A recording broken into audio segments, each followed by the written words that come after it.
بسم اللہ الرحمن الرحیم والصلاة والسلام علی رسولہ الکریم وعلی آلہ وصحبہ اجمعین اما بعد۔ میرے عزیزو، بھائیو، بزرگو، محترم علماء، اللہ تعالیٰ نے ہمیں دین مکمل دیا۔ الیوم اکملت لکم دینکم واتممت علیکم نعمتی وَرَضِيتُ لَكُمُ الْإِسْلَامَ دِينًا۔ اللہ، اس دین کی ابتدا ہے عبادات سے۔ بنی الاسلام علی خمس۔ بنیا کا لفظ یہ بتاتا ہے کہ دین شروع کہاں سے ہوتا ہے۔ وہ توحید و رسالت کی گواہی، نماز، روزہ، حج، زکوٰۃ، یہ بنیاد ہے۔ بنیا کا لفظ ہوتا ہے بنیان، جہاں سے بنیاد کھودی جاتی۔ پھر ایک اور حدیث اس کے ساتھ جوڑ کر میں یہ ایک تصویر پیش کیا کرتا ہوں کہ اللہ کے نبی نے فرمایا انما بعثت لأتمم مکارم الاخلاق او محاسن الاخلاق، کہ میں تمہارے اعلی اخلاق کو مکمل کرنے کے لیے بھیجا گیا ہوں۔ تو یہ اتمم اور بنیا، ان دونوں کو جوڑ کر یہ میں بات کیا کرتا ہوں کہ دین شروع ہوتا ہے عبادات سے اور مکمل ہوتا ہے اخلاق پر۔ اس کی جو انتہا ہے وہ اعلی اخلاق ہے۔ تو ہمارا ایک المیہ ہے کہ فقہی مباحث بڑے زور شور سے پڑھاتے ہیں اور سال کا بہت بڑا حصہ اس میں گزر جاتا ہے، لیکن جو اخلاق کے ابواب ہیں اس سے ایسے گزرتے ہیں جیسے بزنس ٹرین گزرتی ہے۔ ہوتا ہے نہ پڑھنے والوں کو پتہ ہوتا ہے۔ ہمارے جو مجتہد فی مسائل ہیں اس پہ جنت جہنم کا فیصلہ نہیں ہے، دونوں طرف کے فریق ہیں جنت میں جائیں گے، لیکن اخلاق کے ابواب وہ ہیں جس کی کمی کوتاہی جہنم میں لے جائے گی۔ میرے نبی نے سے پوچھا گیا ایو سیئۃ اعظم، یا رسول اللہ سب سے بڑی برائی کیا ہے؟ تو میرے نبی نے فرمایا سوء الخلق والشح المطاع، دونوں بد اخلاقی اور حد درجے کا بخل کا یہ بدترین برائی ہے۔ تو پھر پوچھا گیا ایو حسنۃ اعظم، سب سے بڑی نیکی کیا ہے؟ تو آپ نے فرمایا حسن الخلق، اچھے اخلاق سب سے اعلیٰ درجے کی نیکی۔ والتواضع والصبر علی البلاء، سارے اخلاق، تواضع، صبر۔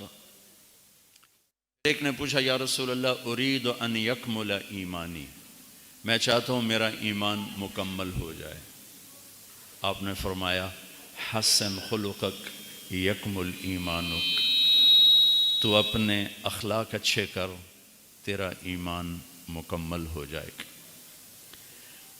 ہمارے طلبہ، میں نے بیان میں بھی کل ذکر کیا تھا کہ میں نے دنیا پھری ہے، ایسی قربانی والے طلبہ پوری دنیا میں کوئی نہیں ہے، ایسی قربانی والے علماء پوری دنیا میں کوئی نہیں ہے، جو تھوڑی تھوڑی تنخواہوں پر چٹائی سے سل کے زندگی گزارتے ہیں۔ اور یہ نوجوان جو جوانی کا بہترین حصہ ایک چار دیواری میں گزارتے ہیں، اور جو مدرسہ ان کو کاغذ کا ٹکڑا دیتا ہے جس کو سند کہتے ہیں، وہ باہر کی دنیا میں 2 ٹکے کی نہیں ہے، اس کے سامنے کچھ نہیں ہے، مجھے کیا کرنا ہے، مجھے کہاں جانا ہے۔ بھائی کو اس کا گلا تو ٹھیک کرواؤ، کبھی شور میں چاہتا ہے، تم بیٹھے رہو۔ لیکن یہ ہمارا المیہ ہے، یہ بڑے بڑے مدرسین بیٹھے ہوئے ہیں، ہم اپنے بچوں کو اخلاق نہیں پڑھاتے، نہ سمجھاتے ہیں نہ پڑھاتے ہیں، گزار دیتے ہیں۔ جلد ثانی ترمذی شریف کی جلد ثانی، ایسی عالی شان اخلاق کی کتاب ہے۔ ابو داؤد کتاب آداب اخلاق، ایسی عالی شان مضامین ہیں، لیکن جب ہم نے شروع کی تو ابتدائی کوئی 50 صفحے پڑھنے کے بعد ہمارے استاد نے فرمایا اب جو سوال کرے گا اس کی پٹائی ہوگی، بس اب تیز گام چلاؤ۔ تو بس وہ سن رہے ہوتے تھے، ہم پڑھ رہے ہوتے تھے، نہ پڑھنے والے کو پتہ ہوتا تھا کیا ہے، نہ پڑھانے والے کو پتہ ہوتا تھا کیا ہے۔ وہ اتنے عالی شان ابواب ہیں، آپ کے علم کی کمی چھپ جائے گی لیکن آپ کے اخلاق کی کمی کبھی نہیں چھپے گی، آپ کے علم کی برتری بھی چھپ جائے گی کہ بہت بڑے علامہ ہیں، کسی کو کیا پتہ، لیکن آپ کے اخلاق کی خوبصورتی کبھی نہیں چھپے گی، خوشبو کی طرح مہکے گی۔ تو دین کی ابتدا ہے عبادات اور انتہا ہے اخلاق، اس کی انتہا ہے اخلاق۔ ایک دیہاتی کا تجزیہ بتاؤں، دیہاتی کا تجزیہ، ہمارے گاؤں کے قریب 2 ایکڑ اس کی زمین، اور اس نے مٹی میں مٹی ہو کر اپنے بچے کو عالم بنایا۔ ملتان کے ایک مشہور درسگاہ سے وہ فارغ ہو کے آیا، میرا ضلع ملتان بن جاتا ہے۔ میں اب گھر پر تھا اپنے ڈیرے میں، تو میرے پاس آ کر کہنے لگا مولانا صاحب اے میرا پتر پڑھیا پر کڑیا کوئی نہیں، یہ ہماری پنجابی کی مثال، اے میرا پتر پڑھیا تا ہے پر کڑیا کوئی نہیں۔ میں کہا کیوں؟ کہ ان دا ماں پیو نال گل کرن دا ہی ول نہیں، ہم دا گل پہ جاندہ ہے۔ ایک دیہاتی نے اس کی 10 سال کی محنت کو یوں کر دیا کہ یہ پڑھ کے تو آیا ہے پر سیکھ کے نہیں آیا۔ میں نے کہا کیوں؟ کہ اس کو ماں باپ سے بات کرنے کی تمیز ہی نہیں، تو پڑھا کام نہیں آتا، سیکھا کام آتا ہے۔ پڑھنا سیکھنے کا ابتدائی درجہ ہے، ابتدائی درجہ، سیکھنے کا ابتدائی درجہ۔ تو میرے عزیزو، اخلاق پورے دنیا کے انسانوں کی زیب و زینت، جس پر جا کر اسلام مکمل ہوتا۔ میں نے بیان میں بھی سنایا تھا، میں حرم شریف میں بیٹھا ہوا تھا، ایک طرف چھپ کے مدینہ منور، 3 لڑکے آ کے، مصری اردنی امارات، کہنے لگے نستجیزک فی الحدیث، ہمیں حدیث کی اجازت دو۔ میں نے کہا تعرفوننی، مجھے جانتے ہو؟ کہنے لگے نہیں، پہلی دفعہ دیکھ رہے ہیں۔ تو میں نے کہا تمہیں کیسے پتہ ہے کہ میرا کوئی حدیث سے پاک سے تعلق ہے؟ کہنے لگے بس عرفنا من سیماک، بس تیرے چہرے سے ہمیں ایسے اندازہ ہوا کہ کچھ اس کا ہے صحیح تعلق، باقی ہم تمہیں جانتے ہو۔ میں کہا ٹھیک بیٹھو۔ میں نے اپنی سند بتائی، ایک تو میری سند ہے قراءتاً اور ایک ہے اجازتاً۔ اجازتاً میری سند اللہ نے بہت عالی بنائی ہے۔ میرے مولانا شیخ الہند کے اور میرے درمیان صرف ایک واسطہ ہے، جبکہ میرے استادوں کی سند مجھ سے سافل ہے اور میری سند ان سے عالی ہے، کہ جو قراءتاً تھی اور دراستاً وہ تو تھی محمد عبداللہ، خیر محمد، محمد یاسین، محمود الحسن، محمد قاسم، عبد الغنی، محمد اسحاق، عبد العزیز اور شاہ ولی اللہ، 9 واسطے۔ شاہ ولی اللہ پر سارے واسطے جمع ہو جاتے۔ جب میں دورے سے فارغ ہوا تو ہمارے بر صغیر میں سند کے عالی سافل ہونے کی نہ خبر ہے نہ کوئی ذوق شوق ہے، جو کہ بتایا ہی نہیں جاتا نا، اور خارجی مطالعے کی طلبہ کو عادت کوئی نہیں ہے، اس لیے کہ وہ 6-7 سبق ہی اتنے تھکا دیتے ہیں کہ وہ بیچارہ بچہ کیا مطالعہ کرے گا۔ لیکن میں ذرا جنونی تھا تو میں خارجی مطالعہ کرتا تھا، تو تھوڑا بہت مجھے شدھ بدھ تھی کہ سند کا عالی ہونا بہت بڑا سرمایہ ہوتا ہے، علمی بھی اور اخروی بھی۔ تو جب میں فارغ ہوا تو اس وقت مولانا زہر گل صاحب رحمۃ اللہ علیہ حیات تھے، جو شیخ الہند کے براہ راست شاگرد۔ تو میں نے لڑکوں کو دعوت دی کہ چلیں ان سے اجازت لیں، ایک لڑکا تیار نہیں ہو، دو لڑکے ادھر ہی رہتے تھے، ایک فتح جنگ ایک بنو، تو ان کا راستہ وہی تھا۔ میں نے ان کو تیار کیا، یار تم تو ادھر ہی جا رہے ہو نا، چلو تھوڑا سا اور آگے چلے جائیں گے، تو تیار ہو گئے۔ تو خیر قصہ مختصر، مولانا ظاہر گل رحمۃ اللہ علیہ کسی کو اجازت نہیں دیتے تھے، کسی کو۔ جب ان کے بیٹے سے بات کی تو وہ ہنس پڑے، کہنے لگے انہوں نے مولانا حامد میاں صاحب کے بیٹے کو اجازت نہیں دی تھی، تمہیں کہاں سے دیں گے، تمہیں تو جانتی نہیں۔ مولانا حامد میاں صاحب تو حضرت مدنی کے خلیفہ، اور وہ حضرت مدنی کے یار غار، کہا تمہیں جانتے نہیں۔ تو میں نے کہا زیارت ہی کروا دو ہمیں، ملاقات تو کرا دو۔ تو ملاقات ہوئی تو اللہ نے ان کے دل میں ڈالا اور ہمیں اجازت مل گئی۔ وہ قصہ لمبا ہو جائے گا، میں اختصار سے بتا رہا ہوں کہ اجازت ہوگی۔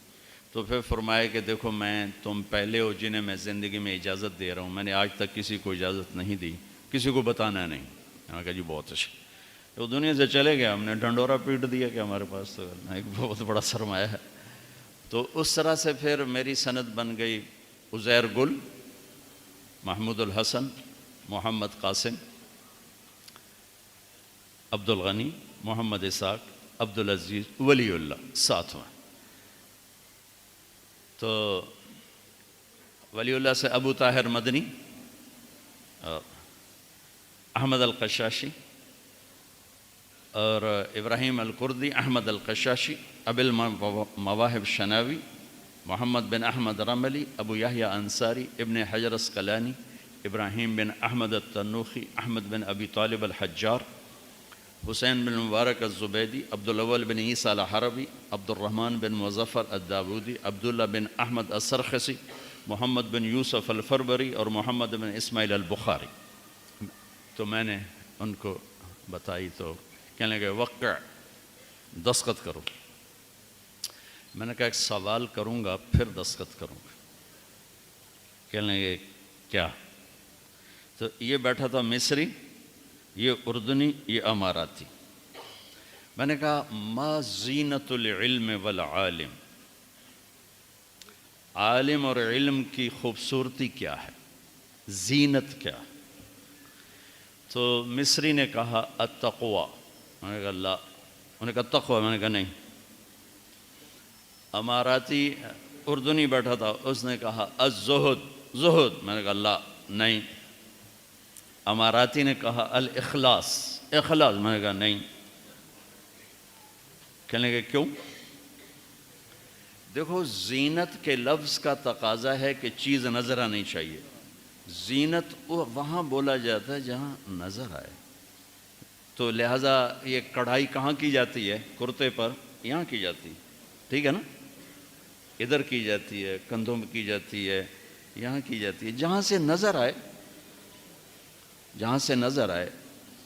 زینت کے لفظ کا مقتضا ہے کہ چیز نظر آنی چاہیے۔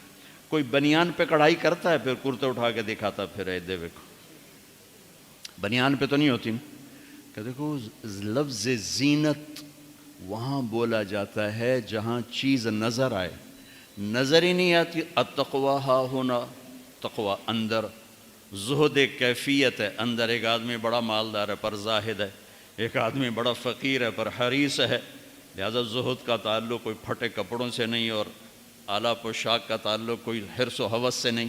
بھئی میں نے کہا تھا یہ دروازہ مت کھولو، کیوں مجھے ڈسٹرب کر؟ جو دیر سے ہے ادھر بجا کے بیٹھے، مجمع کا حق مارا جاتا ہے اس طرح۔ تو اخلاص ایسی چیز ہے جو بالکل ہی داخل، وہ تو خود صاحب معاملہ کو نہیں پتا کہ میرے اندر اخلاص ہے یا نہیں، مرنے پہ پتہ چلے گا۔ اس سے پہلے مفتی نعیم کیا دعویٰ کر سکتا ہے، طارق جمیل کیا دعویٰ کر سکتا ہے، مینگل صاحب کیا دعویٰ کر سکتا ہے؟ یہ تو موت پہ پتہ چلے گا کہ میں مخلص تھا یا کوئی اور تھا۔ تقویٰ تو پتہ چلتا ہے گناہ سے بچ رہا ہے، حرام سے بچ رہا ہے، اتق المحارم، حرام کردہ چیزوں سے تقوی والا ہے، دنیا سے بے رغبت ہے، پتہ چلتا ہے زاہد ہے۔ لیکن اخلاص ایسی باریک چیز ہے جو موت پہ جا کے یہ راز کھلے گا کہ کیا میں اللہ کے لیے کر رہا تھا یا کوئی اس میں کوئی اور چیز بھی شامل تھی. لہذا میں نے کہا بچوں، تقوی علم کی صفت ہے، عالم کی صفت ہے، زہد علم کی صفت ہے، عالم کی صفت ہے، اخلاص علم کی صفت ہے، عالم کی صفت ہے، زیب و زینت نہیں ہے. کہنے کے پھر آپ بتائیں. میں نے کہا علم ہو یا عالم ہو، اسلام ہو یا مسلم ہو، ایمان ہو یا مومن ہو، دعوت ہو یا داعی ہو، تبلیغ ہو یا مبلغ ہو، اور چاہے عام انسان ہو، سب کی زیب و زینت اچھے اخلاق ہیں. مسلم و کافر، مومن و صالح و طالح، عالم و ان پڑھ، قاری و امی، سب کی زیب و زینت جس سے سارے عیب چھپ جاتے ہیں وہ اچھے اخلاق ہیں. اور سب کی بدصورتی، سب کی بدصورتی جس میں ساری صفات چھپ جاتی ہیں وہ برے اخلاق. برے اخلاق شکل و صورت کا حسن چھین لیتے ہیں، عہدے مرتبوں کی ہیبت چھین لیتے ہیں، رشتوں کی محبت چھین لیتے ہیں. برے اخلاق خون کی رنگت کو بدل دیتے ہیں. برے اخلاق. اور اچھے اخلاق وہ بہار ہے جس پہ خزاں آتی نہیں، وہ پھول ہے جو مرجھاتا نہیں، وہ خوشبو ہے جس کی مہک ختم نہیں ہوتی، آخری سانس تک اچھے اخلاق مہکتے ہیں، مہکتے ہیں. میرے بھائیو، دنیا پھری ہے، نمازی بھی کروڑوں ہیں، روزے دار بھی کروڑوں ہیں، حج عمرے والے بھی کروڑوں ہیں، تہجد گزار بھی کروڑوں ہیں، سخی بھی لاکھوں کروڑوں ہیں. نہیں ملتے تو اچھے اخلاق والے نہیں ملتے، وہ ہزار بھی نہیں ملتے. 1 کروڑ اکٹھے کروں تو ایک بھی نہیں نکلے گا، ایک بھی نہیں نکلے گا. 1 کروڑ مسلمان اکٹھے کروں اس میں سے 30 لاکھ نمازی نکل آئیں گے، 2-3 لاکھ علماء نکل آئیں گے، 40-50 لاکھ روزے والے نکل آئیں گے، 10-15 لاکھ زکوٰۃ دینے والے نکل آئیں گے. 1 کروڑ میں ایک اخلاق والا نہیں ہے. عورتیں اکٹھے کر لو، مرد اکٹھے کر لو، عرب اکٹھے کر لو، عجم اکٹھے کر لو، ہم فقیر ہو چکے ہیں اخلاق کے لحاظ سے. اور گھر آباد ہوتا ہے اخلاق سے. وہ مولوی کا گھر ہو، وہ مفتی کا گھر ہو، وہ علامہ کا گھر ہو، وہ تاجر زمیندار کا گھر ہو، وہ سندھی، بروہی، مکرانی، بلوچی، پنجابی، پٹھان کا گھر ہو، وہ مالدار اور فقیر کا گھر ہو، گھروں کو صرف اچھے اخلاق آباد کرتے ہیں. نہ مال و متاع، نہ زر جواہر، نہ عہدے، نہ مرتبے، نہ شکل، نہ صورت، نہ خاندان، نہ نسب، نہ گھر، نہ عمارتیں، نہ گاڑیاں، نہ سواریاں. گھروں کی آبادی صرف اچھے اخلاق سے ہے، صرف اچھے اخلاق سے ہے، صرف اچھے اخلاق سے. اور کسی بھی گھر کی بربادی کے پیچھے ایک ہی سبب نظر آتا ہے: برے اخلاق، برے اخلاق، برے اخلاق. ایک لطیفہ بھی ہے، حقیقت بھی ہے. ایک شخص نے مجھ سے پوچھا، مولانا یہ مدرسے کے طلبوں میں غصہ بہت ہوتا، مدرسے کے طلبہ میں، کالج کے لڑکوں میں اتنا غصہ نہیں ہوتا جتنا مدرسے کے طلبہ میں غصہ ہوتا ہے. میں نے کہا بیچارے معذور ہیں، پہلے دن پڑھتے ہیں ضرب یضرب ضربا فہو ضارب، وہ پہلے دن ہی مار پٹائی سنتے ہیں، ضرب زید ضرب زید ضرب زید ضرب، بیچارے مار مور کے وہ مزاج ہی بن جاتا ہے، ضرب یضرب ضربا اضرب ولا تضرب. خیر یہ تو اس کے لیے لطیفہ تھا، لیکن حقیقت یہ ہے کہ آپ ہمارے اہل مدارس جیسی قربانی شاید ہی دنیا میں کوئی دے رہا ہو علم کے لیے، لیکن صرف فقہی مباحث ہیں، فقہی مباحث ہیں. اس میں اخلاقی مباحث گول کر دی گئی ہیں، بتائی نہیں گئیں. ماں کے ساتھ کیا کروں، باپ کے ساتھ کیا کروں، بیوی شادی ہو رہی، فرحان نام ہے تمہارا، شادی ہو رہی، بیوی کے ساتھ کیسے چلنا ہے، کیا اخلاق ہیں، کیا ضابطے ہیں، کیا اصول ہیں. کسی کو ساتھ لے کے چلنا ہے، اکیلے چلنا تو آسان ہوتا، کسی کو ساتھ لے کے چلنا. ایک کوئی علماء عذاب بہت گزرے ہیں اور صوفے عذاب بھی گزرے ہیں، تو کسی ایک جن کی شادی نہیں تھی تو ایک کا انتقال ہوا، بڑے اللہ کے وہ نیک پیارے بندے تھے. کسی نے پوچھا انتقال کے بعد خواب میں ملے، حضرت آپ کے ساتھ کیا ہوا؟ کہ اللہ نے میری بخشش فرما دی، لیکن ایک شادی شدہ مسلمان بچوں کو اوئے ہوئے، بچوں کی پرورش اور تربیت میں جو مشقت اٹھاتا ہے اس پہ جو جنت ہے اس کی مجھے ہوا بھی نہیں لگی، اس کی مجھے ہوا بھی نہیں لگی۔ تو میرے عزیزو، اب سب طلبہ علماء کا مجمع ہے، میں ایک دکھتا ہوا مسئلہ چھیڑ رہا ہوں کہ ہم اخلاق پڑھتے بھی کوئی گزار دیتے، رفع یدین کروں تو بھی انشاءاللہ جنت میں، نہیں کروں تو بھی انشاءاللہ جنت، اگر باقی چیزوں کی میں پابندی کر رہا ہوں۔ میں امام کے پیچھے سورۃ فاتحہ پڑھوں تو بھی انشاءاللہ جنت ہے، نہ پڑھوں تو بھی انشاءاللہ جنت۔ جو مختلف فی مسائل ہوتے ہیں وہ وسعت کے لیے ہوتے ہیں، نہ کہ تعصب کے لیے ہوتے ہیں۔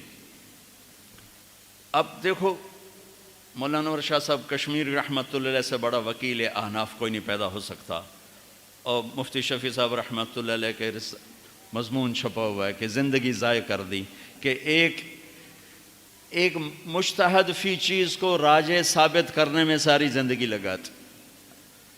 ابو حنیفہ کو میرے ترجیحات قائم کرنے کی کوئی ضرورت نہیں ہے، اور اللہ ان چاروں میں سے کسی کو رسوا نہیں کرے گا۔ امام شافعی رحمۃ اللہ علیہ ابو حنیفہ کی مسجد میں ہاتھ یہاں باندھ رہے ہیں، آمین نہیں کہہ رہے، رفع یدین نہیں کر رہے، تو لوگوں نے کہا حضرت آپ نے اپنا مسلک بدل لیا۔ کہا نہیں، مسلک نہیں بدلا، اس صاحب قبر کے احترام میں ایسا نہیں کیا کہ اس کے نزدیک یہ نہیں تھا۔ یہ ہماری اجتماعی خطا ہے کہ ہم نے ان چیزوں پہ زور لگا دیا جن کا جنت جہنم سے تعلق نہیں۔ یہ تو وسعت اسلام ہے، یہ اسلام کی وسعت ہے، اسلام کے خوبصورت رنگ ہیں۔ جس چیز نے رنگ بھرنا ہے، جس سے مجھے اچھا انسان بنانا ہے، وہ حدیث کے وہ ابواب ہیں جس میں اخلاق بیان کیے گئے۔ بولنا کیسے، دیکھنا کیسے، چلنا کیسے ہے، معاملہ کیسے ہے، برتاؤ کیسے ہے، ماں کے ساتھ کیسا ہو، باپ کے ساتھ کیسا ہو، بیوی کے ساتھ کیسا ہو، بچوں کے ساتھ کیسا ہو۔ میرے نبی فرماتے ہیں اکرموا اولادکم، اولاد کو عزت دو۔ سبحان اللہ۔ حضرت فاطمہ اور آپ کے گھر کی دیوار ملی ہوئی ہے، دیوار ملی، ٹھیک، اور ہفتے بعد نہیں آتی، روز آنا جانا ہے، یا اگلے دن یا اس سے اگلے دن، کثرت سے آنا جانا ہے۔ جب حضرت فاطمہ رضی اللہ تعالیٰ عنہ گھر میں تشریف لاتی، اللہ کے نبی میں بیٹھے ہوں، فاطمہ آ رہی، تو آپ بیٹھے نہیں رہتے تھے، آپ کھڑے ہو جاتے تھے، زمین پہ بیٹھیں کھڑے ہو جاتے، چارپائی پہ بیٹھیں کھڑے ہو جاتے، بیٹی کے لیے وہیں نہیں کھڑے رہتے تھے، تیزی سے آگے بڑھتے تھے، دروازے تک جانے کی کوشش فرماتے اور اپنی بیٹی کا ہاتھ پکڑ لیتے، اس کا بوسہ لیتے، پھر ہاتھ پکڑے لاتے اور پہلے اپنی بیٹی کو بٹھاتے پھر خود بیٹھتے تھے۔ ہمیں تو یہ اخلاق سیکھا۔ اس پر بحث کرتے، رفع یدین پہ بحث چل رہی ہے 10 دن، کیا ظلم و ستم ہے یہ؟ میں اب میں اس لیے کھل کے بول رہا ہوں، اسے تنقید نہ سمجھو، اسے نصیحت سمجھو، اسے استخفاف نہ سمجھو، اسے میرا درد سمجھو، اسے میرا دکھڑا سمجھو۔ یہ میرے نبی نے اولاد کو عزت دے کے دکھایا۔ عرب کے ماحول میں بیوی سے اظہار محبت کسی سردار کے لیے عیب تھا، عیب۔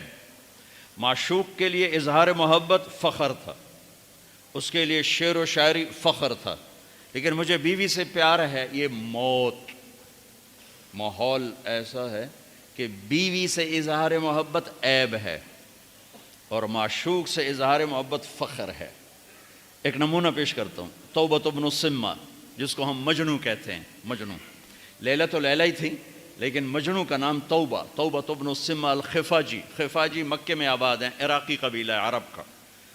تو اس کو لیلہ سے عشق ہے، ٹھیک ہے، چھپا نہیں رہا۔ آج اس کے اشعار میں 1300 سال کے بعد پڑھ رہا ہوں، وَهَلْ تَبْكِينَ لَيْلَا اِذَا مِتُّ قَبْلَهَا وَقَامَ عَلَى قَبْرٍ نِسَاءٌ نَوَائِحُ۔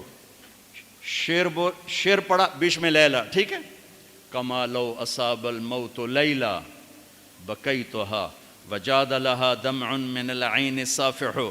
دوسرا شعر پڑھا اس میں لیلہ، وَأَغْبِطُ مِن لَيْلَا بِمَا لَا أَنَالُهُ بَلَا كُلُّ مَا قَرَّتْ بِهِ الْعَيْنُ طَائِحُ۔ تیسرا شعر پڑھا لیلہ، ولو ان لیل الاخیلیۃ سلمت علی ودونی جندل وصفائح. چوتھا شعر پڑھا لیلا. یہ مزاج عرب ہے، یہ مزاج عرب ہے کہ معشوق اس لیے سودا، بثینہ، لیلا یہ سب استعارے بن گئے. ترکت ہوا لیلا وسعدا بمعزل. امام غزالی. ترکت ہوا لیلا وسعدا بمعزل وعدت الى مصحوب اول منزلی فنادت بي الاشواق مهلا فهذه منازل من تهوى رويدك فانزلي. یہ عام ہے، اظہار عام ہے، لیکن بیوی سے محبت کسی بڑے آدمی کے لیے موت ہے. لا نہیں سر، زبان پہ نہیں لا سکتا. یہ ماحول سمجھ میں آ گیا ہے؟ او بولو تو صحیح. ٹھیک. ہاں، اس ماحول میں میرے نبی مسجد نبوی میں ہیں اور آپ کے گرد مجمع ہے، اور ایک شخص پوچھتا ہے یا رسول اللہ من احب الناس الیک. کان میں نہیں پوچھتا، کھل کے پوچھتا ہے. آپ اس کے کان میں نہیں بولتے. یا رسول اللہ من احب الناس الیک، آپ کو سب سے زیادہ کس سے پیار ہے؟ آپ نے زور سے کہا عائشہ سے. عائشہ سے. مفتی نعیم کہے گا؟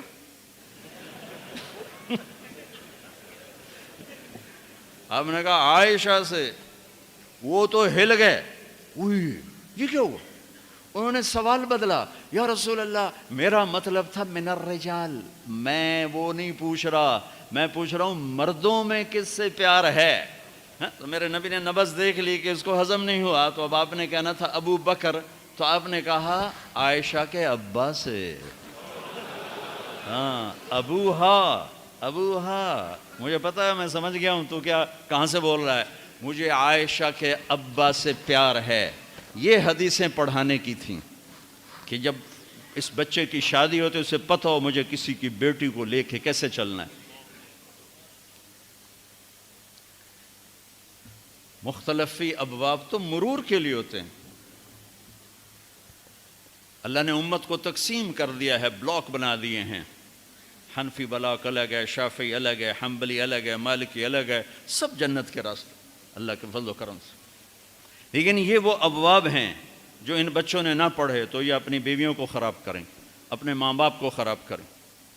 میں نے ایک دفعہ اپنے استاد سے کہا استاد جی آپ نے ہمارے اندر تبلیغ اتار دی اور اللہ کی ذات سے امید ہے کہ اللہ مرتے دم تک کسی پہ چلائے گا، لیکن آپ نے ہمیں کبھی ماں باپ کی عظمت نہ بتائی، گھر کی زندگی نہ بتائی.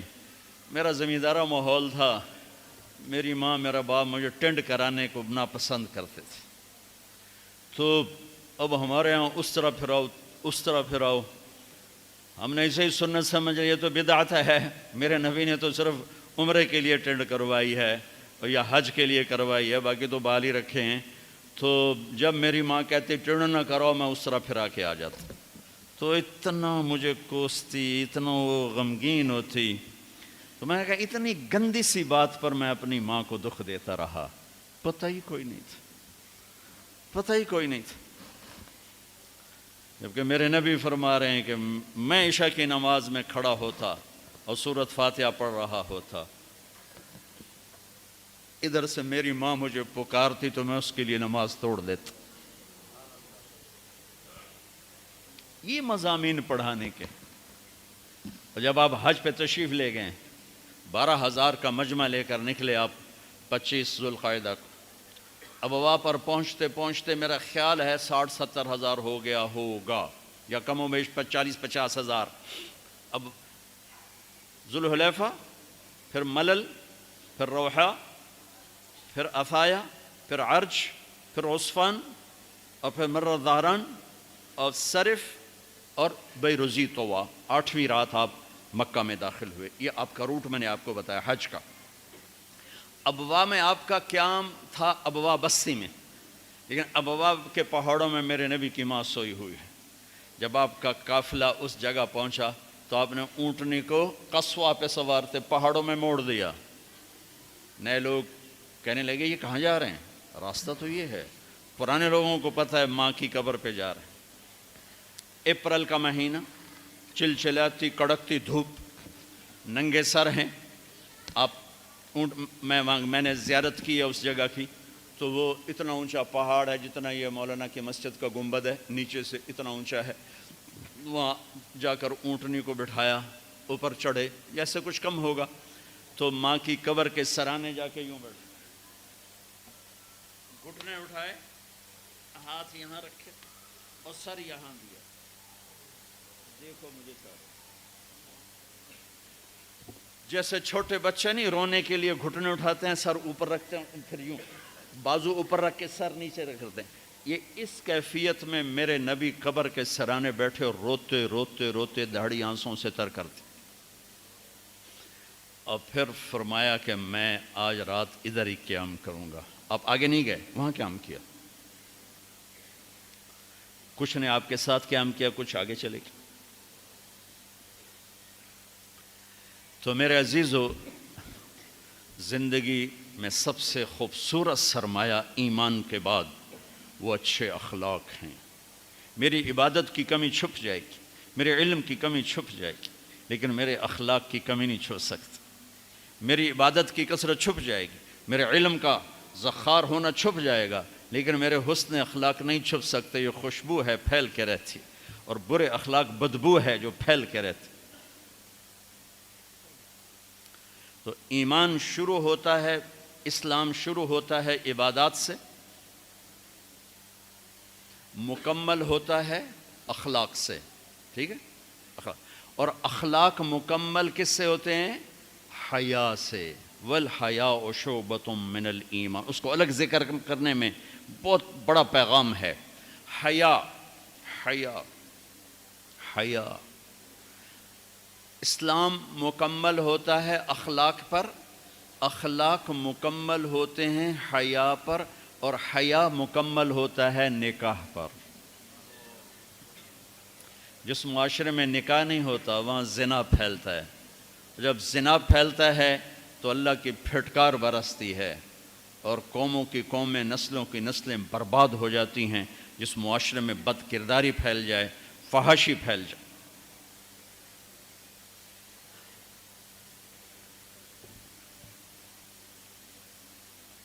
اسلام شروع ہوتا ہے عبادات سے، مکمل ہوتا ہے اخلاق پر، اور اخلاق مکمل ہوتا ہے حیا پر، اور حیا مکمل ہوتا ہے نکاح پر۔ کبھی نکاح کے لفظ پہ غور کیا کہ نکاح کا مطلب کیا ہے؟ میرا ایک ذوق ہے، میرے پاس ٹائم ہو تو ہمت نہیں، ہمت ہو تو ٹائم نہیں، سفر، لوگوں کی وقت بے وقت ملاقاتیں، مسلسل سر درد، اس نے مجھے بہت محبوس کر دیا ہے۔ تو ایک ذوق تو ہے، ایک فغان بے شرر سینے میں باقی رہ گئی، سوز بھی رخصت ہوا جاتی رہی تاثیر بھی۔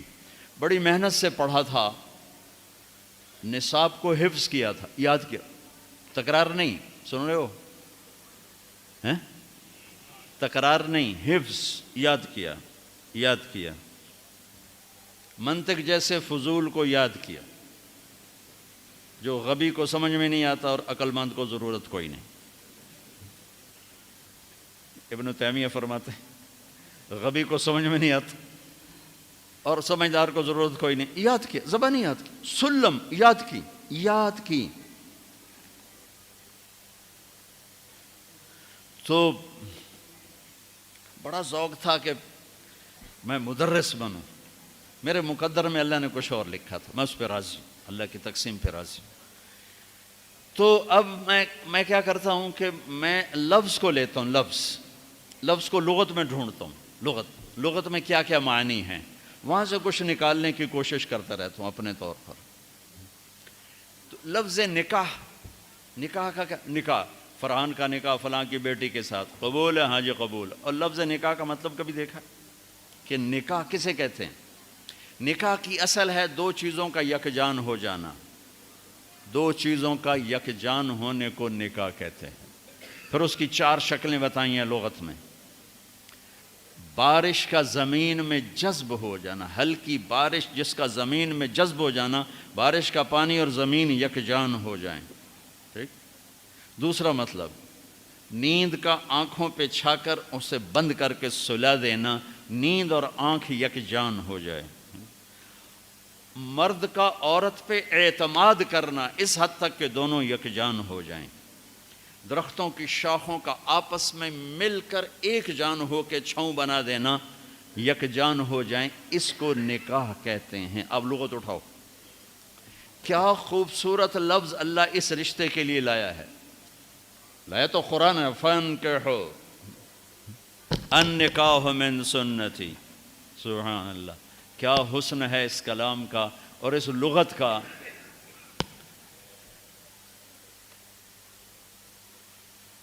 اب ہماری عربی رہ گئی ہے وہ پٹھان کی اردو والی۔ ایک پٹھان مرید ہوا جا کے مرزا مظہر جانے جانا رحمۃ اللہ علیہ دلی میں، وہ بڑے نفیس بزرگ تھے، تو تھوڑی تھوڑی وہاں رہتے رہتے اردو بھی سیکھ گیا۔ تو وہ بیٹھا تھا تو انہوں نے کہا خان صاحب وہ سرائی اٹھا کے لاؤ۔ سرائی، اس زمانے میں سراہی کے پیندے کو دلی کی زبان میں پیٹ کہتے تھے، پیٹ، پیٹ بھی پیندہ بھی ایک چیز۔ تو جب وہ زور سے اٹھا تو حضرت کو خیال آیا کہیں یہ پٹھان آدمی سراہی توڑ نہ دے، تو انہیں پیچھے سے کہا خان صاحب پیٹ پکڑ کے اٹھائیو۔ تو اس نے ایک ہاتھ سے سرائی پکڑی، ایک ہاتھ سے پیٹ پکڑی۔ تو ہماری عربی تو پٹھان کی اردو والی، ہمیں قرآن کے حسن کا کیا پتہ یا حبیب کے کلام کی خوبصورتی کا کیا پتہ۔ ہم اس نابینا کی طرح ہیں جو بڑے خوبصورت منظر میں کھڑا ہے پر اسے نظر کچھ نہیں آتا۔ سبحان اللہ، بارش کا زمین میں جذب ہو کے ایک جان ہو جانا، دو زندگیوں کا حسن سلوک سے ایک جان ہو جانا نکاح ہے۔ آنکھوں کا نیند میں داخل ہو کر اس کی پلکوں کو جھکا دینا، سلا دینا، یک جان ہو جانا، دو زندگیوں کا آپس میں حسن سلوک ایسا کہ دونوں چین کی نیند سوئیں اور یک جان ہو جانا۔ ٹھیک ہے، ٹھیک ہے۔ عورت پر مرد کا اعتماد، کتنے لوگ ہیں بیویوں کے روزانہ موبائل چیک کر رہے ہوتے ہیں، کدھر کال کی تھی، کیا میسج آیا تھا، انہیں شریف زادیوں کو برباد کر کے رکھ دی۔ اور کتنی عورتیں ہیں جو اپنے خامدوں کا موبائل ڈھونڈ رہی ہوتی ہیں، وہ سو جاتے ہیں موبائل چیک کرتی ہیں، کہیں کہاں فون کیے، کیا میسج آئے۔ اس بد اعتمادی نے کتنے گھر اجاڑ دیے۔ ابھی ایک طلاق ہوئی ہے میری اپنی فیملی میں، ابھی طلاق ہوئی، کہ اس کم بخت کو اتنا شک تھا کہ متقی ترین بچی کو اس نے طلاق دے دی، شک۔ تو نکاح کا تیسرا مطلب ہے اعتماد، اور خاص مرد کا عورت پہ ایسا اعتماد کہ ایک جان ہو جائے۔ شاخوں کا آپس میں یوں جڑ کے ایک چھت بنا دینا کہ وہ یک جان ہو جائیں، دو زندگیوں کا یوں جڑنا کہ ایک جان ہو کے چھت بنے، چھاؤں بنے، اور اس میں اگلی نسل پروان چڑھے اور پیدا ہو۔ شیطان کو کیوں خامند اور بیوی کا جھگڑا سب سے زیادہ پسند ہے کہ چھاؤں ہٹ گئی اور اگلی نسل تباہ ہو گئی۔ شیطان روزانہ کچہری لگاتا ہے، پوچھتا ہے آج کیا کیا، کوئی کچھ کہتا ہے، کوئی کچھ کہتا ہے، سب کو ٹھنڈا جواب دیتا ہے، ٹھیک ٹھیک۔ ایک شیطان کھڑے ہو کر کہتا ہے حضور میں نے میاں بیوی کو لڑایا، تو کم وقت اپنی ایسی یوں اچھلتا ہے، تو ہے جو کر کے آیا ہے، آجا، اس کو گلے لگاتا ہے، اس کو اپنے پاس بٹھاتا ہے، کہتا ہے یہ ہے وہ کام، کیوں کہ اس نے چھاؤں ہٹا دی، اس نے نیند اجاڑ دی، اس نے بارشوں کو روک دیا۔ کیا ہوگا؟ زمین بنجر، نیندیں برباد، اعتماد ختم، نسل برباد۔ کیوں طلاق کو سب سے زیادہ بدترین حلال کہا گیا؟ کیوں میرے نبی نے فرمایا علی طلاق سے بچنا؟ یا ایھا النبی اذا طلقتم النساء، یہ کیا ہے؟ یا ایھا الذین آمنوا اذا طلقتم النساء ہونا چاہیے، اے ایمان والو جب تم طلاق دو۔ دیکھو ماشاءاللہ سب طلبہ علماء بیٹھے ہو، یا ایھا الذین آمنوا اذا طلقتم النساء جوڑ لگتا ہے، اے ایمان والو جب طلاق دینے لگو۔ اللہ کہہ رہا ہے یا ایھا النبی، اے میرے نبی، اذا طلقتم النساء جب تم لوگ بیویوں کو طلاق دینے لگو۔ اس کا جوڑ کیا ہے؟ خطاب اپنے حبیب سے اور امر امت کو ہے۔ ارے میرے بھائیو، اللہ نہیں چاہتا کہ طلاق ہو، اللہ اپنے نبی کو سفارشی بنا کے لا رہا ہے کہ اس کا خیال کرو، طلاق نہ دو، اگر دینی ہے تو پھر یہ طریقہ ہے۔ اللہ اپنے نبی کو بیچ میں لا رہا ہے کہ بچو اس سے، بچو اس سے۔ امام غزالی کی روایت ہے کہ جس کی بیوی بدتمیز اور اس نے صبر کیا، جس کی بیوی بدتمیز اور اس نے صبر کیا تو اسے وہ اجر ملے گا جو نوح علیہ السلام اور لوط علیہ السلام کو ملا۔ جس کا خامد بدتمیز اور اس کی بیوی نے صبر کیا تو اسے وہ اجر ملے گا جو حضرت آسیہ کو فرعون کی زوجیت میں ملا۔ میرے بھائیو، سب سے اہم رشتہ خامد اور بیوی ہے، سب سے اہم رشتہ خامد اور بیوی ہے، سب سے اہم رشتہ خامد اور بیوی ہے۔ یہ میں ہوائی فائر نہیں کر رہا۔ گنو ماں باپ کے لیے کتنی آیات ہیں؟ چند۔ ماں باپ کے عظمت احترام چند آیات، اولاد کے لیے چند آیات، بہن بھائیوں کے لیے چند آیات۔ لیکن خامد اور بیوی کے لیے سینکڑوں آیات ہیں، پورا مضمون چلتا ہے، پوری سورت چلتی ہے کہ ایک گھر کیسے آباد ہو۔ قرآن نے کس رشتے پر زور دیا وہی اہم ہوگا۔ کسی رشتے کو اپنی نشانی نہیں بتایا، کسی رشتے کو اپنی نشانی نہیں بتایا۔ میں نے ماں باپ دیے، میری بہت بڑی نشانی، میں نے اولاد دی، میری بہت بڑی نشانی۔ صرف ایک رشتے کو کہا میری بہت بڑی نشانیوں میں سے، جس سے کہتا ہے ان فی خلق السماوات والارض، زمین آسمان، واختلاف اللیل والنہار، دن رات، والفلک التی تجری فی البحر بما ينفع الناس، سمندر میں کشتیاں، وما انزل اللہ من السماء من ماء فاحیا به الارض بعد موتها، آسمان سے بارش، وبث فیہا من کل دابہ، اور اللہ کی مخلوق چلتی پھرتی، وتصریف الریاح، اور ہواؤں کا ہیر پھیر، والسحاب المسخر، زمین آسمان کے درمیان بادل، ان سب کو اللہ کہتا ہے لآیات، یہ میری بہت بڑی نشانیاں ہیں، لقوم یعقلون، عقل والوں کے لیے۔ اب اس طرح اللہ نے خامد بیوی کے رشتے کو بھی فرمایا کہ میری بہت بڑی نشانی ہے، اور اپنی نشانیوں میں لائے من آیاتہ، میری بہت بڑی نشانی کیا؟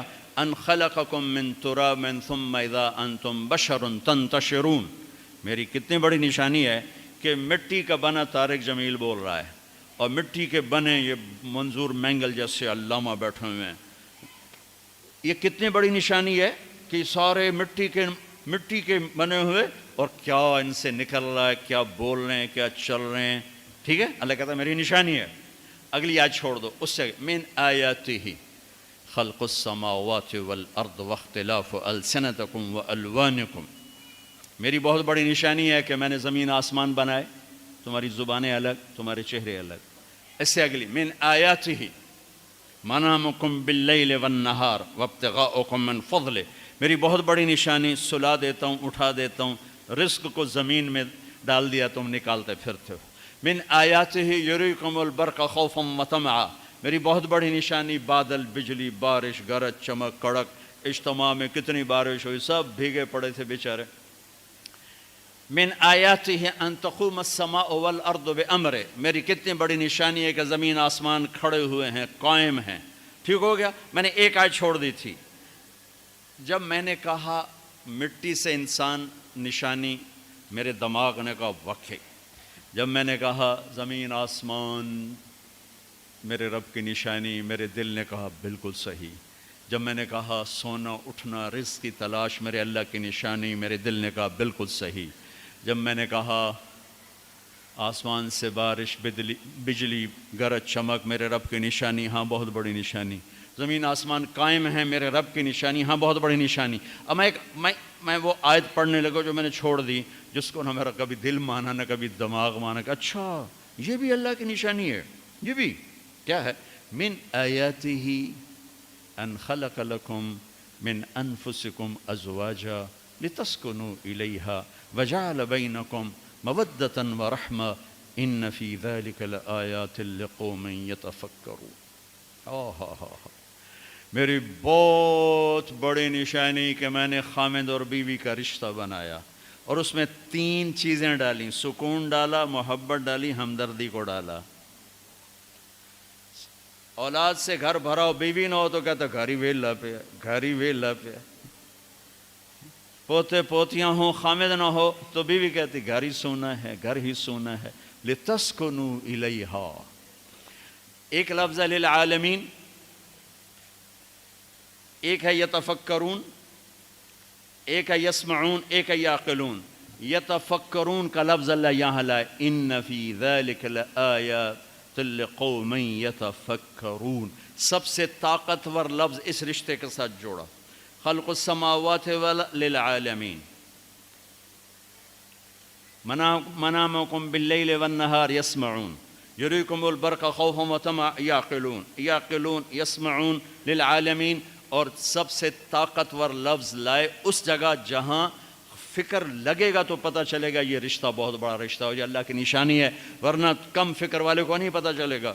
کتنا یہ رشتہ ذلیل ہو چکا ہے. کتنی بیویاں روزانہ مار کھاتی ہیں، کتنی بیویوں کو مارا جاتا ہے، گالیاں دی جاتی ہیں، ان کے ماں باپ کو گالیاں دی جاتی ہیں، ان کے بہن بھائیوں کو گالیاں. ساس سسر کتنی ننگی تلوار ہیں. تم سارے علماء مفتی بیٹھے ہو، کہیں ساس بہو کے رشتے کے کوئی حقوق آئے ہیں؟ کہیں سسر اور بہو کے رشتے کے کوئی حقوق آئے ہیں؟ لیکن میرا معاشرہ سارا حق ساس سسر کے آنے والی بہو پر ڈالتا. خامن تو بیچ میں شامل ہوا جائے، وچو پتہ نہیں کدو آ گیا، تو پچھاڑ سانو کرن دے جو کرنا. ایک عورت جب ماں ہوتی ہے تو روئیں روئیں سے محبت کے چشمے، جب ساس بنتی ہے تو روئیں روئیں سے زہر اگلنے لگ جاتی. یہ کیا معاشرہ ہے؟ اس معاشرے نے کو ہم، یہ علماء کا قصور ہے کہ انہوں نے معاشرت نہیں سمجھائی. معاشرت مشکل. ہدایہ کتنی جلدیں بولو؟ پہلی جلد عبادات، ٹھیک ہے، باقی 3 جلدیں معاملات معاشرت. تو کیا پتہ چلا کہ دین کا 1/4 عبادت ہے اور 3/4 اخلاق معاشرت اور معاملات. خود تمہاری سب سے بڑی کتاب فقہ تمہیں بتا رہی ہے. تو اللہ نے یتفکرون کا لفظ وہاں استعمال کیا جہاں واقعی فکر کرے گا تو سمجھ میں آئے گا، ورنہ نہیں سمجھ میں آئے گا. اچھا، ایک اس رشتے کی اہمیت اس وجہ سے سینکڑوں آیات ہیں. ایک اس کی کمزوری اس وجہ سے، اس کو بچانے کے لیے، چونکہ ماں بیٹے کا رشتہ ٹوٹتا نہیں، بہن بھائی کا رشتہ ٹوٹتا نہیں، باپ بیٹے کا رشتہ ٹوٹتا نہیں، خاوند بیوی کا رشتہ ایک بول پر ٹوٹ جاتا. اس کو بچانے کے لیے ادھر سے ادھر سے ادھر سے ادھر سے. اس لیے یہ فقہا کہیں گے کہ اللہ تعالیٰ نے بیوی کا حق رکھا کہ الگ گھر دو، اگر وہ مالدار ہے تو الگ گھر دے، تاکہ وہ میاں بیوی زندگی شروع کریں. ان کے مسائل تھوڑے ہوں گے. بیچ میں ساس بھی آ گئی، بیچ میں سسر بھی آ گیا، بیچ میں نند بھی آ گئی، دیور بھی آ گیا، بھابیاں بھی آ گئیں. وہ دیکھتی ویسے ہی چٹنی بن گئی پہلے دن. چند دن پہلے ہمارا ایک ساتھی ہم بتا رہا تھا جی کہ وہ صاحب جب بیوی کو مارتے تھے نا تو ساتھ ان کے ابا بھی آ جاتے، ان کی اماں بھی آ جاتی، ان کی بہن، ان کے بھائی، سارے مل کر بیوی کی پٹائی کرتے تھے. اور بڑا دیندار گھرانہ کہلاتا تھا وہ علاقے کا. اگر وہ الگ گھر نہیں لے کے دے سکتا تو کرائے پر لے کر دے، اس کو الگ رکھیں. اگر اس کا مطالبہ ہے، مطالبہ نہیں پھر تو ٹھیک. اگر کرائے پر بھی لینے کی سخت نہیں تو گھر میں پورا پورشن اس کو لے کر دے، پورا پورشن دے جس میں وہ آزاد ہو. اگر اس کی بھی ہمت نہیں تو ایک کمرہ، ایک کچن، ایک ٹوائلٹ اس کا الگ ہو جس میں اور کوئی نہ ہو. اگر اس کی بھی ہمت نہیں تو پھر روزے رکھے تھے، تسبیح پڑھے، کسی دین کو برباد نہ کرے، پھر کسی کی بیٹی کو برباد نہ کرے، پھر اپنے روزے رکھے. یا معاشر الشباب من استطاع منکم الباءۃ فلیعفل وان لم یستطع فعلیہ بالصیام. پھر روزے رکھو، تسبیح پڑھو، کسی کی بیٹی کو برباد نہ کرو. یہ بہت خوبصورت رشتہ ہے، لیکن جوائنٹ فیملی سسٹم نے اسے تباہ کر کے رکھ دیا. جوائنٹ فیملی سسٹم بہت اچھا، مشترکہ نظام زندگی بہت اچھا تھا جب ایک دوسرے کے حقوق کا پتہ تھا. اب حقوق کا نہیں پتہ، لہٰذا ادھر سے آگ، ادھر سے آگ، ادھر سے آگ، ادھر سے آگ. میں سر درد کا مریض ہوں، تھوڑی تھکاوٹ شروع ہو جاتا، فاقہ شروع ہو جاتا، تو میں روزے رکھنے کے لیے مری چلا جاتا ہوں کہ بھئی چلو کوئی ٹھنڈک، روزے کا لمبا ہونا اور ٹھنڈک شاید اس کو کچھ وہ بیلنس کر دیتا ہے، تو میں کچھ 3-4 روزے پھر بھی چھوٹ جاتے ہیں لیکن اکثر پورے ہو جاتے ہیں۔ تو بھوربن میں وہاں ایک جگہ میں ٹھہرتا ہوں، تو عصر کے بعد میں تھوڑا بیان کرتا ہوں معاشرت پر۔ تو پہلی دفعہ جب میں وہاں ٹھہرا تو 8ویں دن امام مسجد کی بیوی آئی ہمارے پاس، میری بیگم کے پاس، کہ جی بیگم صاحب میں نے آپ کا اور مولانا کا شکریہ ادا کرنا ہے کہ آج میری زندگی کا پہلا ہفتہ ہے میرے خامند نے مجھے مارا نہیں، پہلا ہفتہ۔ امام مسجد، امام مصلی پہ کھڑے ہونے والے، کہا پہلا زندگی کا ہفتہ ہے میرے خامند نے مجھے مارا نہیں، ورنہ میری ہر دوسرے دن پٹائی ہوتی تھی۔ اور 10ویں دن امام صاحب خود آ گئے، کہا مولانا صاحب ہمیں پتہ ہی نہیں تھا زندگی کیسے گزار، ہمارے جو ماحول میں تھا ہم وہی کر رہے تھے۔ کہ میرے بہنوئی نے میری بہن کی ایک دفعہ ٹانگ توڑی، ایک دفعہ بازو توڑا، اور عالم دین ہے، عالم دین ہے، ہمیں کسی نے یہ بتایا نہیں تھا، ہم نے زندگی میں پہلی دفعہ یہ باتیں آپ کے منہ سے سنی کہ زندگی کیسے گزار۔ تو فرحان کی زندگی فتوے سے نہیں چلے گی کہ میں مفتی نعیم کا بیٹا ہوں، یہ تو حسن اخلاق سے چلے گی، میٹھے بول سے چلے گی۔ میرے نبی حضرت عائشہ کو لقمے بنا کے کھلاتے تھے، کوئی اظہار عشق تھا، اللہ کی قسم اظہار تعلیم تھا، تعلیم تھی، سکھایا کہ زندگی گزارنی کیسے۔ ان کو آٹا گوندھ کے دیتے تھے، چونکہ ابھی شروع میں ان کو آٹا گوندنا نہیں آتا تھا، تو آٹا گوندھ کے دیتے تھے، اور عرب بڑی بڑی بوٹیاں پکاتے تھے، تو حضرت عائشہ بوٹی اٹھا کے ایسے نوچتیں اور پھر رکھ دیتیں، تو اللہ کے نبی بوٹی اٹھا کر جہاں سے حضرت عائشہ نے نوچا ہوتا تھا وہاں سے نوچ نوچ کے دکھا کے کھاتے تھے۔ میرے رب کی قسم اظہار یہ ہمیں تعلیم دی ہے کہ زندگی کیسے گزاریں۔ پھر بڑے بڑے پیالے ہوتے تھے پانی پینے کے، چھوٹے گلاس نہیں، چھوٹا گلاس تو بخل کی نشانی، اب تو اور چھوٹے ہو گئے کہ کپ کو گلاس بنا دیا۔ میرے بچپن میں مجھے یاد ہے اتنا بڑا گلاس ہوتا تھا، اور ڈیرے میں جتنے مہمان ہوتے تھے، کچی سڑکیں ہوتی تھیں، مہمان کوئی ہمارے رشتہ دار یا دوست نہیں، راہگیر مسافر ہوتے تھے، ہر مہمان کو دودھ پلایا جاتا تھا رات کو، چونکہ جانور زیادہ ہوتے تھے تو ہمارا اکرام زیادہ سے زیادہ یہی ہوتا تھا، تو ہم سارے مہمانوں کو دودھ پلاتے تھے۔ تو ایک مہمان آیا ہمارے دادے کا زمانے کا، چاچا لال، اب گلاس چھوٹے ہو چکے ہیں، تو وہ جب نوکر نے دودھ پیش کرنے کے لیے نا آگے بڑھا تو اس نے گلاس دے کر کہنے لگا پتر میں نہیں پیندا، سمجھ رہے ہو پنجابی سمجھ رہے ہو نا، پتر میں نہیں پیندا۔ اس نے کہا چاچا کیوں نہیں پینا ہے؟ کہ دو تو ود پیواں تے بے غیرت بنا تے دو نال میرا گزارا کوئی نہیں، لے جا۔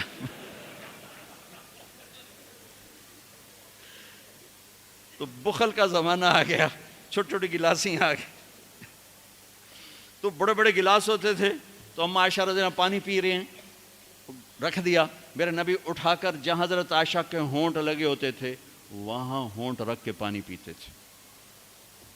صرف تعلیم، جس ہستی نے اللہ کو آنکھوں سے دیکھ لیا ہو اس کو کسی چیز کی رغبت ہو سکتی ہے؟ جنت بھول جائے گی جب اللہ اپنا دیدار کرائیں گے اور پھر پردہ پوشی فرمائیں گے تو کہیں گے یا اللہ جنت نہیں چاہیے، تو چاہیے، بس تجھے دیکھتے رہیں، بیٹھے رہیں تصور جانا کیے ہوئے از لذت دیدارش، خسرو چتواں گفتن سر دادن و جان دادن نادیدہ رخ یارے۔ امیر خسرو کہہ رہے ہیں کہ یا اللہ بن دیکھے تیرے لیے لوگ سولیوں پہ چڑھ گئے، اوروں سے چر گئے، چھروں سے کٹ گئے، بن دیکھے تیرے عشق میں جب تجھے دیکھیں گے تو کیا حال ہوگا۔ از لذت دیدارش خسرو چتواں گفتن سر دادن و جان دادن نادیدہ رخ یار۔ تو جس ہستی نے اللہ کو دیکھا ہو ان کے لیے عورتوں کی کیا رغبت ہے؟ یہ صرف سکھانا۔ ایک حدیث سنا دے، ما تزوجت وما زوجت الا بوحی من السماء نزل به جبریل۔ لوگوں میں نے جہاں شادی کی، میں نے جہاں بیٹی دی، پہلے آسمان سے وحی آئی پھر میں نے قدم اٹھایا۔ اللہ کی قسم ہمیں سکھانے کے لیے تھا، میں سکھانے کے لیے۔ ہاں سفر سے واپسی ہو رہی ہے، ٹھیک ہے، آپ نے صحابہ سے کہا چلو بھائی تیز ہو جاؤ، وہ سارے تیز ہو گئے، یہاں تک کے نظروں سے غائب ہو گئے، ٹھیک۔ تو اب کون رہ گئے؟ اما عائشہ اور میرے نبی۔ تو اما عائشہ نہیں، میرے نبی نے کہا عائشہ دوڑ لگائیں، دوڑ لگائیں؟ لگائیں؟ اللہ اکبر، مفتی نعیم کا اتنا بڑا پیٹ، یہ دوڑ لگائے گا بیگم کے ساتھ؟ اور مولا منظور مینگل کا اس سے بھی بڑا ہو گیا، یہ لگائیں گے؟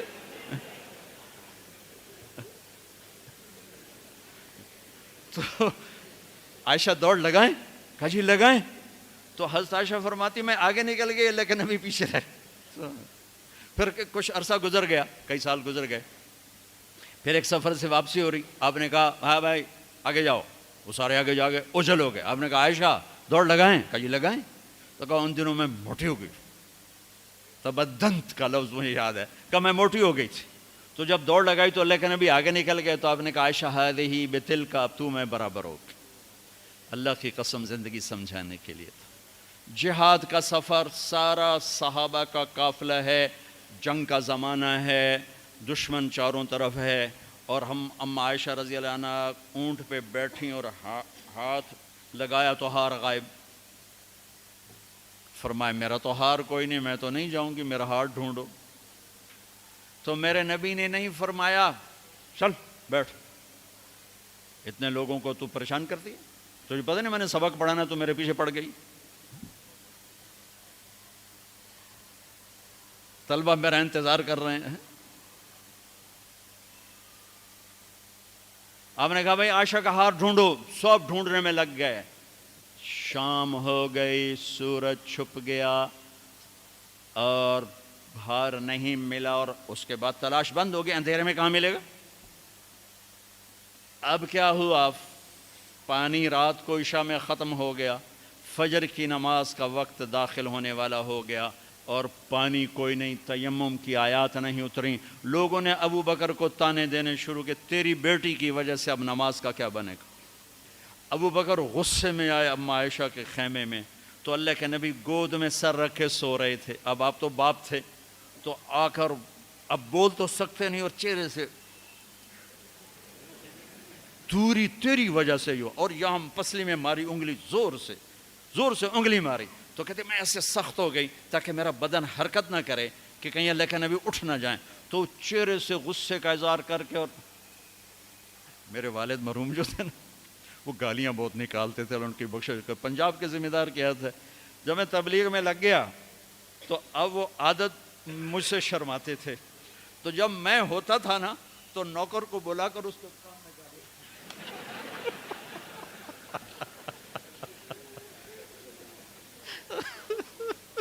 اب جوانی کی عادت بڑھاپے میں تو جا نہیں سکتی تھی، تو پھر وہ آہستہ آہستہ گالیاں نکال اپنا کوٹا پورا کر لیتے تھے۔ تو ابوبکر صدیق رضی اللہ عنہ میں کہ کہیں بھائی اللہ کے نبی اٹھنے کرتے رہو، انگلی مارتے رہے، تو اللہ نے آیات تیمم اتار دی۔ اس موقع پر تیمم کی آیات پہلی دفعہ 8000 سال میں یہ ہونے لگا ہے۔ بھلا مٹی سے آدمی صاف ہوتا ہے اور گندا ہو جاتا ہے؟ اللہ کہا نہیں نہیں، فتیمم، چلو تیمم کرو۔ اب سارے صحابہ میں خوشی کی لہر، اور سعد بن عبادہ کہنے لگے اے آل ابو بکر، یہ پہلی تو نعمت نہیں ہے جو تمہارے گھرانے کے طفیل ہمیں ملی ہے، اس سے پہلے بھی بڑی نعمتیں تمہارے گھر کی طفیل ہمیں ملی ہیں۔ اللہ نے تیمم کی آیت اتار دی۔ میرے نبی نے قافلے کو نہیں چلایا، یہاں تک کہ حضرت عائشہ نے کہا اچھا یا رسول اللہ اب چلیں، ہار کو چھوڑیں۔ پھر میرے نبی چلے، اور جب اونٹنی کو اٹھایا تو ہار اس کے نیچے پڑا ہوا تھا، وہ سارا باہر ڈھونڈتے رہے، ہار نیچے چلا گیا تھا گر کر۔ یہ میرے نبی کی زندگی ہے، یہ مینگل صاحب سے کہتا ہوں پڑھائیں، مفتی نعیم سے کہتا ہوں یہ زندگی پڑھائیں، کہ ان کی بیویاں ان کو دعائیں دیں، ان کے ماں باپ ان کو دعا دیں، ان کی اولاد ان کو دعا دے۔ وہ باپ نہیں ہے جس کو دیکھ کے بچے ڈر جائیں، وہ تھانے دار ہے، تھانے دار بیٹھا ہوا ہے۔ وہ استاد نہیں جس کو دیکھ کے شاگرد ڈر جائے، وہ تھانے دار ہے۔ وہ خامد نہیں ہے جس کو دیکھ کے بیوی سہم جائے، وہ تھانے دار ہے۔ خامد وہ ہے جس کو دیکھ کے بیوی خوش ہو، باپ وہ ہے جس کو دیکھ کے اولاد خوش ہو، استاد وہ ہے جس کو دیکھ کے شاگرد خوش ہو۔ اپنے مصنوعی روب جمانا کہ استاد کی ہیبت ہونی چاہیے، ارے ہیبت، محبت ہونی چاہیے، محبت سے علم منتقل ہوتا ہے، ہیبت سے نہیں ہوتا، محبت سے۔ محبت سے جا کر فریکوینسی ملتی ہے، کال ملتی ہے، اور پھر جذبات منتقل ہوتے ہیں تو محبت بٹھانے کے چکر میں۔ تو گھروں کی آبادی کا تعلق میرے عزیزو وہ حسن سلوک، بیوی کے سلوک اچھا ہو، بیوی کے اخلاق اچھے ہوں، گھر آباد، خامند کے اخلاق اچھے ہوں، گھر آباد ہے۔ اولاد سے حسن سلوک ہو، اولاد پہلے 10 سال اولاد کو دے دو، ساری زندگی تمہیں دے گے۔ 3 سال کا بچہ اسکول ڈال دیتے ہیں، 3 سال کے بچے کو روتے ہوئے بھیجتے ہیں، روتے ہوئے لاتے ہیں، اس کے دل میں ماں باپ کی نفرت جمنا شروع ہوتی۔ میں 11 سال کا تھا جب میرے باپ نے مجھے گاؤں سے سینٹرل ماڈل اسکول لاہور بھیجا کہ اس کو ڈاکٹر بنانا ہے۔ 11 سال کی عمر ماں باپ سے جدا ہونے کی نہیں ہوتی۔ اللہ نے ہمیں ایک چھوٹی سی بادشاہت دی اپنے علاقے کی، اور وہاں میں ہاسٹل میں چلا گیا، روٹی کھانے جاؤ میس میں، اور کپڑے دھونے کے لیے دھوبی تلاش کرو، بستر خود اٹھاؤ، کپڑے خود سیٹ کرو۔ تو میں اندر سے ٹوٹ گیا، بکھر گیا، اور میرا دل ماں باپ کی محبت کے لیے مر گیا۔ پھر نہ زندہ ہو سکا، نہیں زندہ ہو سکا۔ میں اپنے بھائی پہ رشک کرتا تھا، وہ میٹرک تک ماں باپ کے ساتھ رہا، وہ ماں سے ایسے لاڈ کرتا تھا کہ میں اپنی بیگم سے کہتا یہ جیسے میرا بھائی ماں کے ساتھ کرتا ہے، میرے اندر یہ جھوک نہیں اٹھتی۔ میں نے اللہ کے فضل سے تبلیغ میں لگنے کے بعد نوکر کی طرح ماں باپ کی خدمت کی، لیکن دل نے ساتھ نہیں دیا کہ وہ شمع بجھی جل نہیں سکی۔ آج کے ماں باپ 3 سال کے بچے کو اسکول ڈال کے کیسے کہیں کہ ہمارا بچہ ہمارا فرما بردار ہو؟ نہ ماں نے گود دی، نہ باپ نے سایہ دیا۔ ایک ماں 2 بچے نہیں سنبھالتی، ایک ٹیچر 30 بچے کیسے سنبھالے گی تھوڑی تنخواہ کے ساتھ؟ تنخواہیں تھوڑی۔ ہمارے اسکول تو آج کل تعلیمی ادارے نہیں ہیں، کاروباری ادارے ہیں۔ ایک لطیفہ ہے، ایک مس نے بچوں سے کہا بچوں بولو CUP سپ، سپ سانپ، ٹھیک ہے نا، CUP سپ۔ لڑکوں نے کہا نہیں مس CUP تو کپ ہوتا ہے۔ کہا نہیں کہو CUP سپ۔ کہا نہیں مس CUP کپ ہوتا ہے۔ کہا بیٹو اتنی تھوڑی تنخواہ میں CUP سپ ہی رہے گا، کپ نہیں ہو سکتا ہے۔ تو ہمارے اسکولوں کی یہ تعظیم ہے، یہ اللہ کے بندے خود کروڑوں روپے کماتے ہیں اور امپلائز کو اتنا ہی بھی نہیں دیتے کہ روٹی ڈھنگ سے کھا سکے، تو انہوں نے بچوں کی تربیت کیا کرنا، انہوں نے بچوں کو کیا پڑھانا؟ جو ماں بچے کے لیے نہیں تھک سکتی۔ پھر اس موبائل نے اولاد ماں باپ کو ایک دوسرے سے کاٹ کے رکھ دیا۔ ہمارے فیصل آباد میں ایک خاتون اسکول ٹیچر اور خامند ان کے اچھے پوسٹ پر، تو وہ پیپر چیک کر رہی تھی، رونے لگی۔ تو ان کے خامند نے پوچھا کیوں رو رہی؟ اس نے ایک پیپر آگے کر دیا، رول نمبر ڈیش ڈیش۔ تو اس میں ایک تھا کہ آپ کیا بننا چاہتے ہیں، بچوں سے سوال آپ کیا بننا چاہتے ہیں؟ تو اس بچے نے لکھا تھا کہ I want to be a smart phone, میں اسمارٹ یہ موبائل بننا چاہتا ہوں، یہ آئی فون بننا چاہتا ہوں اور سیمسنگ فون بننا چاہتا ہوں، اس لیے کہ جب میں گھر آتا ہوں تو میں دیکھتا ہوں میری ماں مجھے اتنی توجہ نہیں دیتی جتنے اپنے موبائل کو دیتی ہے۔ جب میں اس سے بات کرتا ہوں تو مجھے نہیں دیکھتی، موبائل کو دیکھتی رہتی، مجھ سے باتیں کرتی ہے۔ اور جب میں اپنے ابا سے بات کرتا ہوں، اپنے لیپ ٹاپ پہ بیٹھا ہوتا ہے، وہ اسے دیکھتا رہتا ہے، مجھے توجہ نہیں دیتا۔ تو اس سے اچھا ہے کہ میں انسان کی بجائے ایک موبائل فون ہوتا کہ میرے ماں باپ مجھ سے پیار تو کرتے۔ تو اس نے میاں نے کہا تو اس میں رو کیوں رہے ہو؟ کہ یہ تیرے بیٹے کا پیپر ہے، یہ میرے تیرے بیٹے کا پیپر ہے، یہ میرے تیرے بیٹے کا پیپر ہے۔ ایک اس موبائل نے ہماری زندگیوں کو تلخ کر دیا، برباد کر دیا، تباہ کر دیا۔ یہ استعمال کی چیز تھی نہ کہ ہلاکت کی چیز۔ میراسیا نو پتر ملیا انہیں چم چم کے مار چھڑیا۔ پاکستانیوں کو موبائل ملا، ٹائلٹ میں بھی بول رہے ہوتے ہیں، ٹائلٹ میں بھی سودے کر رہے ہوتے ہیں یہ یوسف جیسے۔ اتنی تلخ زندگی، گاڑی چلاتے ہوئے موبائل، کہاں ٹکر مارو گے؟ میرے کالج کا جگری یار 2 ٹکڑے کر دیا بس والے نے اس کے پیچھے، پوری گاڑی اس پر چڑھا دی۔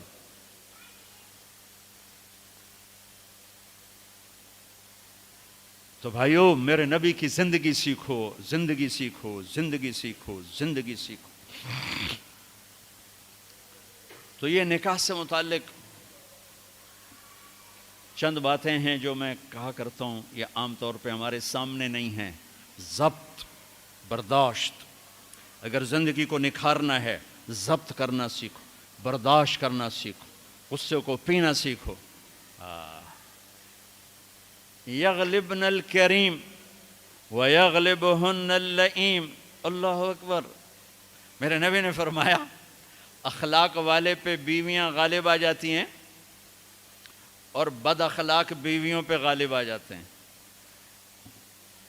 لَأَنْ أَكُونَ مَغْلُوبًا كَرِيمًا أَحَبُّ إِلَيَّ مِنْ أَكُونَ غَالِبًا لَئِيمًا. میں اخلاق والا بن کے بیوی سے دب کے رہوں، یہ مجھے پسند ہے اس بات سے کہ میں بد اخلاق ہو کر، کمینہ ہو کر بیوی پہ غالب آؤں. لئیم بد اخلاقی کی آخر جس کو ہم کمینہ کہتے ہیں.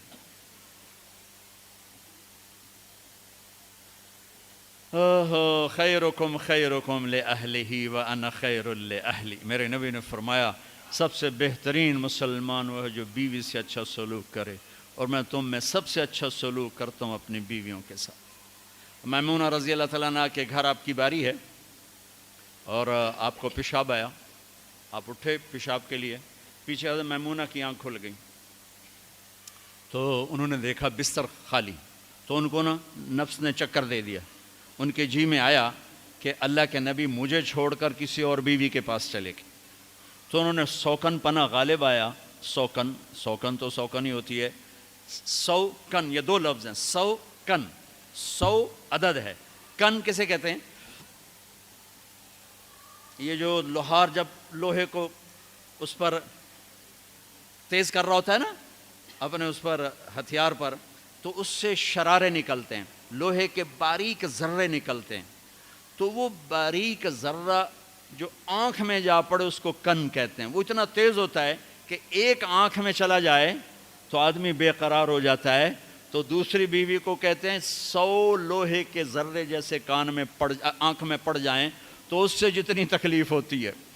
تو 100 کن تھی. انہوں نے کہا تھا مجھے چھوڑ کے دوسری بیوی، اور خیال تھا حضرت عائشہ کنڈی لگا تھی. اللہ کے نبی واپس آئے تو دروازہ بند. آپ نے دستک دی، میمونہ میں ہوں، دروازہ کھولو. کہا میں نہیں کھولتی. ہم نے کہا کیا ہوا؟ کہا مجھے چھوڑ کے دوسری بیوی کے پاس جاتے ہیں، باری میری ہے. آپ نے کہا اللہ کی بندی انی حاقن، اب مجھے زور کا پیشاب لگا تھا میں اس لیے گیا تھا. کہا نہیں کوئی پیشاب نہیں ہے، مجھے پتہ ہے. آپ نے کہا میمونہ میں اللہ کا رسول ہوں، میں کبھی خیانت کر سکتا ہوں؟ پھر ان کو کرنٹ لگا، اوہ یہ میں نے کیا کیا؟ تو اللہ کا رسول. پھر ڈرتے ڈرتے دروازہ کھولا، پتہ نہیں اللہ کے نبی کیا کریں گے. آپ اندر آئے اور مسکرائے اور جا کر اپنی چارپائی پہ لیٹ.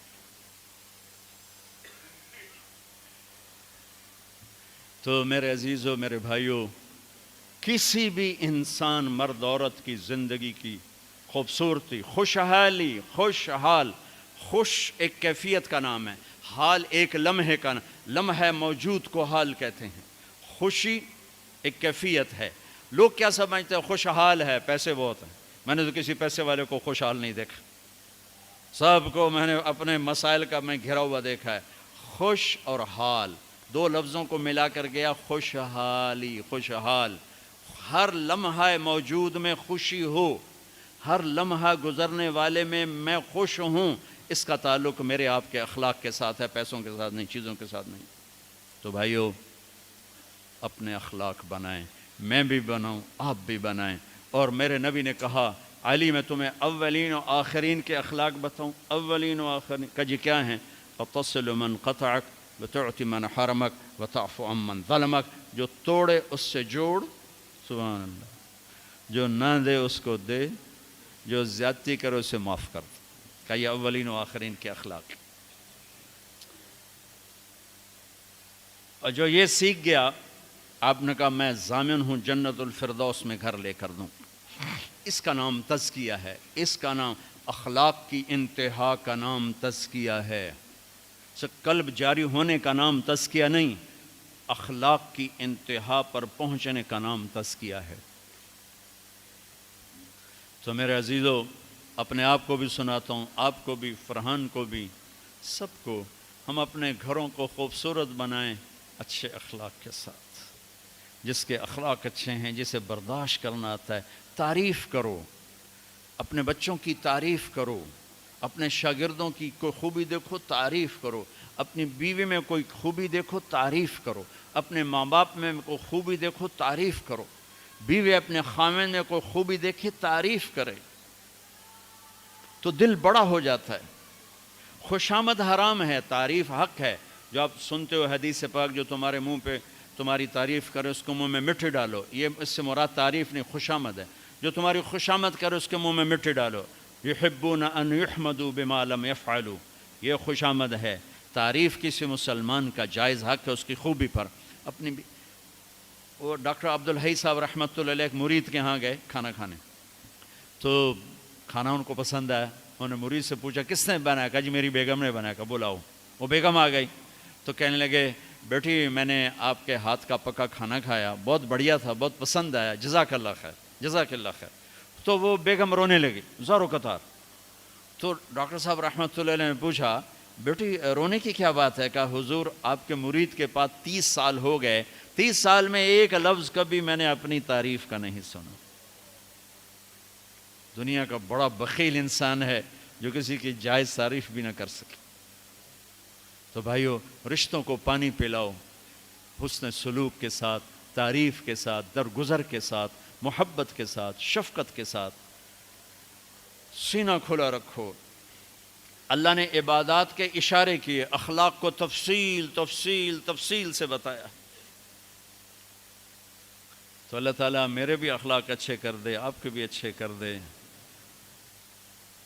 اگر ہمارا علمی حلقہ حسن سلوک، حسن اخلاق اور زبان کی شدت سے نرمی پر آ جائے تو کیا سے کیا پھول کھل جائیں گے، کیا سے کیا گل کھل جائیں گے. اسی چیز کو اپنے گھروں میں زندہ کرنا ہے.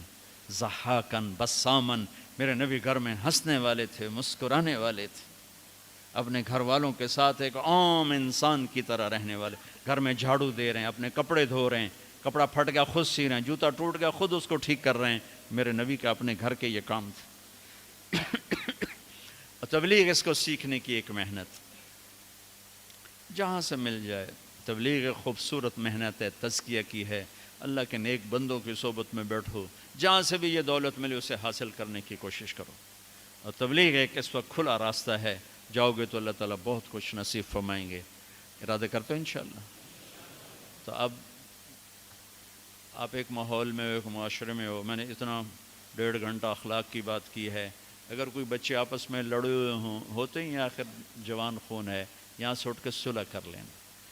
تم حدیث پڑھتے ہو، قرآن پڑھتے ہو، آپس میں بولتے ہی نہیں ہو، چھوٹی چھوٹی باتوں پہ لڑ رہے ہوتے. ایک دفعہ ایک مدرسہ میں گیا دورے کے طلبہ سے بات کرنے. کہا جی تھوڑی بات کر. بھائی میرے پاس سند ہے تو مجھ سے وہ بچے مختلف مدارس کے آ جاتے ہیں جی آپ سے سند لینی ہے تو آپ تھوڑی بات کر. میں بات کرتا ہوں، وہ سند کی اجازت دیتا ہوں. تو میں نے ان سے بات کی اور آخر میں یہ تھوڑے اخلاق کی بات کر کے میں نے کہا آپس میں اٹھ کے نا صلح کر لینا، کہ علم والے کے لیے مناسب نہیں کہ چھوٹی چھوٹی باتوں پہ لڑا ہوا. تو مجھے ایک لڑکے نے بتایا کہ جی اس دورے کی جماعت میں 2 لڑکے تھے جو میزان کے سال میں آپس میں لڑے تھے اور آج تک ایک دوسرے کو سلام نہیں کیا تھا. یہ آپ کی بات سن کر دونوں گلے مل کر ایک دوسرے سے معافی مانگی ہے. وہ سنتے ہی نہیں ایسی بات. ہمارے طلبہ میں اتنی استعداد ہے کہ پوری دنیا میں کسی میں نہیں. جو چیز بتائی انہوں نے اندر لے لی، جو نہیں بتائی ان کو پتہ ہی کوئی. تو کسی سے یہ جو آپ جو لوگ باہر سے آئے ہوئے ہو، کسی سے لڑے ہوئے ہو، صلح کر لینا، گلے لگ جانا. اور خاص طور پر میاں بیوی کی لڑائی اگر صلح میں بدل جائے تو اللہ خوش ہو کر ان کے پچھلے سارے گناہ معاف کر دیتے. تو کرو گے نا انشاءاللہ صلح. ایسے مستورات بھی سن رہی ہیں تو وہ بھی اگر کسی سے لڑی ہوئی ہیں تو وہ بھی صلح کر لیں. اللہ کو صلح بہت پسند.